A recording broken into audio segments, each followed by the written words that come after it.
Hi, this is James from the Super Bright LEDs Test Lab, and I'd like to introduce to you our new collection of solar lights.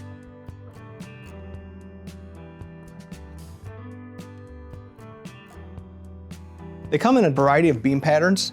We have a tight 30-degree spot, and we have a 120-degree flood. Our 120-degree flood comes in either 3000K warm white or an RGB.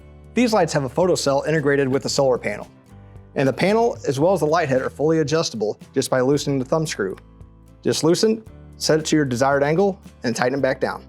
The RGB floodlight has a static mode of red, green, blue, and an RGB white. It then has a mode that cycles through all the colors. This is done just by pushing the on-off switch. Every time you push it, it'll cycle through a different mode and then go to off. The other lights, other than the path light, have a high and low setting that you can cycle through just by hitting the on and off button.